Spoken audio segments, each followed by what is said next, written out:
Hey everyone, so welcome to my course on ordinary differential equation. So today we are going to talk about system of linear differential equations. So what is the agenda for today's class? So first I will talk about what do you mean by system of first order linear differential equation. Then we will see the main theorem of this section, that why do we study system of differential equation, how it is useful. So that's what the theorem is. Then the third point is I will tell you the concept of solution with the help of an example first, and then I will tell you the actual definition of a solution and what is the notation, how to represent the solution of a system. So that's one of the important thing. And at the end we will see how does the general solution of a first order linear homogeneous system of differential equation with constant coefficient looks like, and how does the Wronskian comes into picture, and how does the Wronskian is different from what Wronskian we have seen in our earlier lectures. So this is what the agenda for today's class is, and in the next session I will take some proper detailed examples involving eigenvalues and eigenvectors. So let's start with the first point. So this is how your first order system looks like. Now why first order? If you see on the left hand side you only have the derivatives and all have the order 1. Okay, so this is dy1 by dt, dy2 by dt, dy3 by dt up to dyn by dt. So all this have first order, and on the right hand side if you see there is no derivatives. Okay, so this is the highest derivative, and on the right hand side you have some relation or function involving the variables t, y1, y2 up to yn. My t is the independent variable and my y1, y2, yn are dependent variable which are depending on t. Well, you can also take x, but then t, we usually refer t because t stands for the time parameter, and most of the times this time parameter comes into picture when you solve the problems in the real world. So that's why we take t as a parameter. So t is my independent variable, y1 to yn are dependent variable and they are depending on t. So this is how in general a first order system looks like. This we call as a system with n differential equation. You have studied the system of linear equations in your high school, and now we are studying system of differential equations. Okay, so all these are differential equation, and since whenever you have more than one differential equation we call it as a system of differential equation, and we will be concentrating on first order. There are system with higher order differential equations, but we will be concentrating on first order only. So this is how does a first order system of differential equation looks like. So this is an example of a 3x3 system. Why 3x3 system? Because we have a 3 differential equations. So this is a system of first order differential equation. Okay, so on the left hand side the highest derivative is 1, on the right hand side there is no derivative. You have some relation, or you can say function involving the variables t, y1, y2 and y3. Here my n is 3. Okay, so this is an example. Now if you observe over here, this is not a linear system. This is a first order system, but this is not a linear system. Why so? Because if you observe, the degree of the dependent variable is not 1. So if you recall from my previous lectures, when you call something to be a linear differential equation, if the degree of the dependent variable and its derivatives is 1, and the second point, there is no product of the dependent variable and its derivative. When we have these two things, then we call such a differential equation to be a linear differential equation. So here the degree is also not 1. You can see the product as well. So therefore this is not a linear differential equation. So now the question is, how does the system of first order linear differential equation looks like? And the answer is, so this is how your system of first order linear differential equation looks like. So it's a first order because the highest derivative is 1,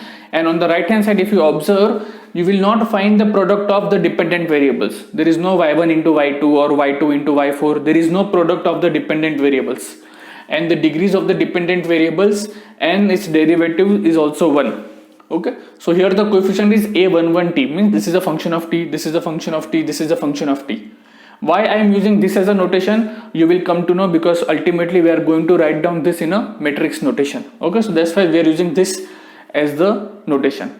So this is how does your system of first order linear differential equation looks like. Okay, so and this is what g1, g2, gn, they are some functions of t, and in the vector notation this thing can be rewritten as, so this is how one can write the system in the matrix notation, y prime equal to a into y plus g. Now what is my a? It is the matrix which is nothing but n cross n matrix. Therefore, this system is also called as an n cross n system, because this is a matrix of order n cross n. My y is nothing but y1 up to yn. It's a vector, n cross 1 vector.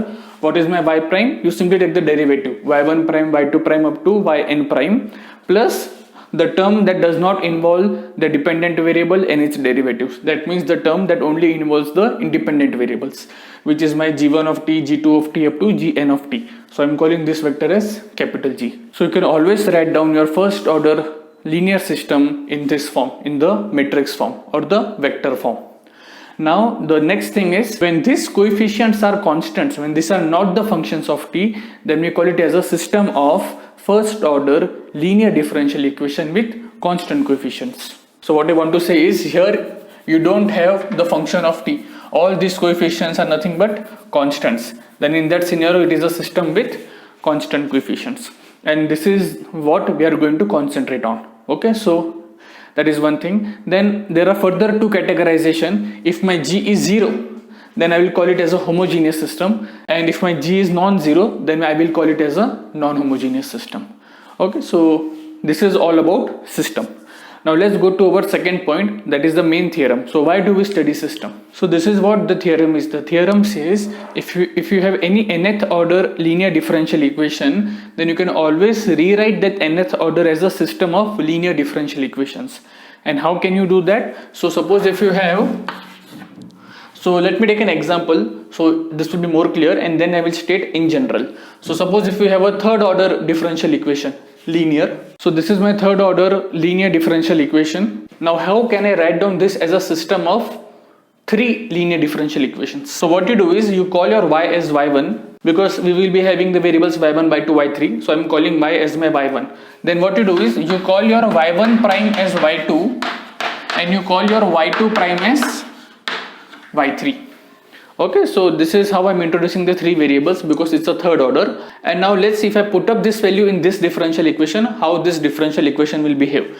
Now what is y triple prime? It is nothing but y1 triple prime. Now what is y1 triple prime? y1 triple prime is y2 double prime. Triple prime means here double prime, and here double prime means y3 prime. So my y triple prime is nothing but my y3 prime plus 3 times. What is y double prime? Y is nothing but y1. So what is y1 double prime? y1 double prime is nothing but y2 prime. And what is y2 prime? It is nothing but y3. So this is nothing but my y3 plus 6t. What is y1 prime? It is nothing but y2 plus t square. What is my y? Y is nothing but y1 equal to t cube plus 1. So this is what I have, and therefore if I take everything on the right hand side, I have y3 prime equal to, let me write in the order. So the first term is minus t square y1 minus 6t y2 minus 3y3 plus t cube plus 1. So this is what my y3 prime is, this is what my y1 prime is, and y2 prime is. So y1 prime, y2 prime and y3 prime. So these three together will constitute a first order linear system. And you can also write down this in the matrix form. So let's write down this three differential equation in the matrix form. So I have y1 prime, y2 prime and y3 prime, which I have written over here. Then I will write down my matrix A. So what is with y1 prime? It is nothing but y2. So what is with y1 prime? It is nothing but y2. So that means my first row will be 0 1 0, so that if I multiply, I get only y2 over here. What is with y2 prime? It is nothing but y3. So second row will be 0 0 1, so 0 into 0 plus 1. Okay, and my what is y3 prime? With y1 it is minus t square, so this is minus t square. With here you have minus 6t and here you have minus 3. So when I multiply, minus t square y1 minus 6t y2 minus 3y3, and at the end what I have t cube plus 1, so that I will write down separately. So only here you had t cube plus 1, whereas for y1 prime and y2 prime there was no term that only involves t. So here it will be 0 0 and this is t cube plus 1. So this is how you can always write your nth order linear differential equation into a system of n linear differential equation. So here it was a third order, so I called y as y1, that you can always do. Then y1 prime as y2, then y2 prime as y3. Suppose you had one more fourth order, then you call y3 prime as y4, and you keep on doing the process. And ultimately you will have the last row that involves y1, y2 and y3. If you have y4, then y4 will also come over here. So this is how you can rewrite your nth order linear differential equation into a system of n linear differential equations. So I hope this idea is clear. Now you can take any nth order, take your favorite second order, third order, fourth order linear differential equation and you rewrite that in the system form. If you get stuck, you can ask me in the comment section. I will be more happy to answer that. Okay, now the third point is, what do you mean by a solution of a linear system? Okay, now before going to the definition, let me take an example so that it will be easy for you to understand the definition of a solution. Now this is an example of a 2 cross 2 system. It's a linear system with constant coefficients. Okay, you can also write down this in the matrix form if you wish, and in that way it is nothing but, so this is how you can write down in the matrix form. It's a first order linear homogeneous system of differential equation. Okay, now question is, how do you define a solution of this? So let me suppose if I take y1 as e raised to phi t and y2 as e raised to phi t. Okay, so this is one set of solution. So if I replace my y1 and y2, then this y1 and y2 should satisfy both the differential equation. Then only I will call that this is the solution of this differential equation. If it satisfies one and it doesn't satisfy another differential equation, then it won't form a solution to the system. Okay, so we call it as a solution to the system if it satisfies all the differential equation in that system. So this is one way of writing. Another way of writing is you call y1. This is nothing but e raised to phi t and e raised to phi t. This is another way of writing the solution. So this is the first set of solution, or this is the first solution. Okay, don't include the word set. So this is the one solution to this system. Okay, don't say this as the two solution, because if you put y1 as this, y2 as this, then they form a one solution of this system. But just check whether this satisfies. Yes. What is my y1 prime? This is y1, this is y2. So what is derivative of this? Here you have phi u e raised to phi t and here you have phi e raised to phi t. So yes, first equation is satisfied. What is y2 prime? Phi u e raised to phi t. So here you have phi e raised to phi t and here phi e raised to phi t. Great. So both the equations are satisfying. Therefore this is one solution to this system. Can we have one more solution? So if you take y1 as e raised to minus phi t and y2 as minus e raised to minus phi t, then let's see, will it satisfy? What will be y1 prime? Y1 prime will be minus phi e raised to minus phi t and here phi into minus e raised to minus phi t. So first equation is satisfied. What about second equation? Yes, here you have minus e raised to minus phi t and then you have, here it will be phi u plus phi e raised to minus phi t and here also you have phi e raised to minus phi t. That means if I take this as my y1 y2, then it also satisfies the given system. So these two are the solution to this system. Now one can ask, can we have more? Answer is no. We will see that you take any linear combination of these two, then that will be the general solution. We will come to it later, but then make sure the notation is clear. Y upper part 1 means this is y1 y2, y upper part 2 means this is my y1 y2. Okay, what people do is, this is the first set of solutions. So when I want to write in general, how will I write? So first set of solutions, so I write y1 as, so it was my y1 y2, right? So this is my y1, this is my y2, but this is the first solution, so I will write here 1 and 1. Then that was the second set of solutions. So how will I write y2? So two functions were y1 and y2, but these were the second solution. Okay, so I will write at the top 2. This does not stand for derivative. Okay, this is just the numbering 1 2 3 4 we give, because already we are using here y1 y2. So writing here y1 might confuses you. So therefore what we do is we write at the top as y1. So this is one set of solution, this is another set of solution. Similarly, if you have third set of solution, so whenever I write y to the power 1, that means it is a one collection of solution, it's a vector. So y1 is a 2 cross 1 vector, and in that vector the components are nothing but they are the solutions. Similarly, y2 means since it's a 2 cross 2 system, it will be a 2 cross 1 vector.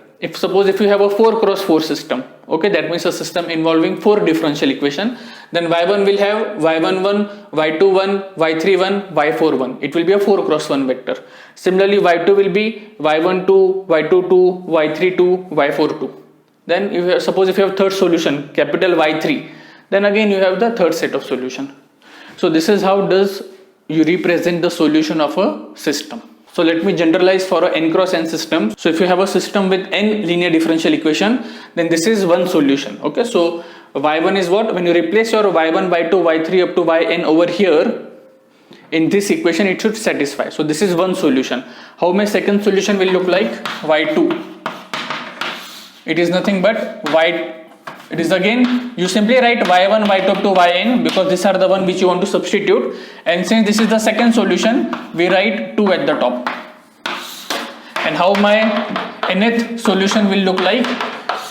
You again write y1, y2 up to yn, your n solutions, and at the top you write n. Once again I am saying this does not mean I am taking the derivative. Since here it is n, so I am writing n over here. So this is the nth solution. First solution, second solution up to n solution to this n cross n system. So that's how you write a solution of a system.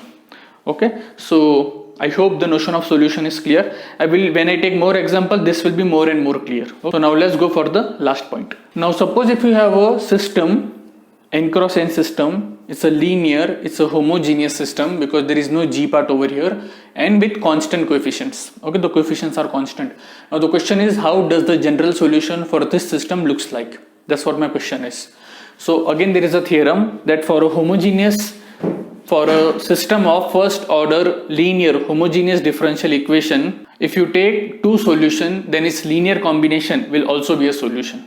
Okay, so the theorem which we saw for second order, third order and nth order linear differential equation in my previous sessions, the same theorem holds here as well. So if you have a system, homogeneous system, linear with constant coefficients, and if you take the solution, suppose y1 is one solution, y2 is another solution, up to y3, y2 up to yn, then if you take its linear combination, c1 y1 plus c2 y2 plus cn yn, then this also forms the solution for this linear homogeneous system with constant coefficients.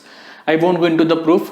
People who are interested, they can refer either the book of Kreyszig or you simply put on Google. So the superposition principle for a system of linear differential equation. But the same idea work. My suggestion is you can see my previous lectures. I will be posting the link in the description and try to apply the same idea over here. You should be able to prove it. Okay, so that's one thing. So now ultimately my job is to find n linearly independent solutions. So what we saw in our previous sessions, the same thing holds here as well. Question is, how does the general solution for this n cross n homogeneous linear system with constant coefficients looks like? The answer is, since it's an n cross n system, any general solution will be nothing but it will be the linear combination. It will be the linear combination of n linearly independent solutions. So your job is to find n linearly independent solutions. As soon as you have n linearly independent solutions, you have the general solution with you, and which is nothing but the linear combinations. So now question is, how to find n linearly independent solutions? From where one should start? So the same thing, see, whatever we have studied for first order, second order, third order, do not forget that the same idea can be generalized. So we saw over there that exponential functions were helping us to write down the general solution because they were giving us the linearly independent solutions. Then why not try over here as well? So let's try. Suppose if exponential function is the solution, then question is, what will be my unknown parameters? So suppose my y is the solution, it is nothing but e raised to lambda t. Now y means what? It's a n cross 1 vector, right? And here e raised to lambda is a scalar, t is a variable. So here what I will write? I will write x e raised to lambda t. What is my x? It's a vector. So this is nothing but say x1, x2 up to xn. So now my y1 has n functions. So it's a vector, right? So this is another way of writing. You write x bar as x1 to xn, or x1 e raised to lambda t, x2 e raised to lambda t, xn e raised to lambda t. These are numbers. This is a number. Now we are assuming that this is a solution of this system. Question is, what is my x vector and what is my lambda value? Okay, so what are these unknown things? So let's try to find that unknown value. Now since this is a solution, let me remove this. So since this is a solution of this differential equation, that means it will satisfy this differential equation. So what is the derivative of this? X is a vector, so you write down as it is. What is derivative? Lambda e raised to lambda t. And if I plug in this value in the given system, what do I get? I get x bar lambda e raised to lambda t equal to a e raised to lambda t. but your exponential is always non-zero, so you can get rid out of it. So therefore what you have ax equal to lambda x. So ax bar equal to lambda x bar. So your lambda and x, they are such that they satisfy this equation. And now if you recall your linear algebra, if you have a vector and a lambda scalar, and if it's satisfying this equation, your A is a matrix, then we call lambda to be the eigenvalue and we call x bar as an eigenvector. So ultimately, once you have a homogeneous system with constant coefficients, then what you do is you have to take that matrix, and for that matrix you have to find eigenvalues. How do you find eigenvalues? Determinant of A minus lambda I equal to 0, which will give you the characteristic equation. You find the roots, those roots are called as the eigenvalues. And once you have the eigenvalues, you find the eigenvectors. And once you have the eigenvectors, we have the solution to the given system. Now if your A is an n cross n matrix, your characteristic polynomial will be of degree n and you will be having n roots. If you have n linearly independent eigenvectors, then your job will be done. And if you don't have, then there is a notion of generalized eigenvector that I will talk in the next lecture. But then once you have linearly independent eigenvectors, your job will be done. Why so? Because once you have linearly independent eigenvectors, your Wronskian will be non-zero, and since your Wronskian is non-zero, the solutions will be linearly independent. Now one can ask, how does we define a Wronskian over here? So if suppose my y1 is one solution, which is nothing but x1 bar e raised to lambda 1t. My second set of solution is nothing but say x2 bar e raised to lambda 2 of t, up to I have nth solution, which is xn bar e raised to lambda nt. Now how do you define the Wronskian of this solution? So y1, y2 up to yn. The answer is you take the determinant, but then here derivatives do not come into picture. Whatever the vector you are getting, you simply write down the vectors over here column wise, no derivative. Okay, so what is the first one? So this first will be, it's a vector, right? Because x1 bar is a vector. So here you will have x1 bar e raised to lambda 1t, it's a vector. Here you have x2 bar e raised to lambda 2t, and so on. So this is how my Wronskian looks like. Once again I am saying, you do not take the derivative. This is a n cross 1 vector, write down that vector over here. This is another n cross 1 vector, you write down over here, and so on. Now from the first column you can take out e raised to lambda 1t outside. From second column you can take out e raised to lambda 2t outside, and so on, by property of determinant. So this is nothing but e raised to lambda 1t plus lambda 2t plus lambda nt into what will be my first vector? It will be my eigenvector, first eigenvector. Second will be second eigenvector, and the last row will be nth eigenvector. It's a vector. Okay, now since this part is always non-zero because it's an exponential term, so to say the Wronskian is non-zero, I need to say this determinant has to be non-zero. And when this determinant is non-zero, when the columns are linearly independent, that means if I have n linearly independent eigenvectors, my Wronskian will always be non-zero and I will have n linearly independent solutions. And as soon as I have n linearly independent solutions, I have the general solution, which is nothing but the linear combination of these linearly independent vectors. So this is how does the solution looks like. So I hope the conceptual part is clear. In the next lecture, I will come up with the examples so that all the theory which we saw today will be clear to you. So I hope you liked the lecture. If yes, do not forget to like, share and subscribe. Thank you.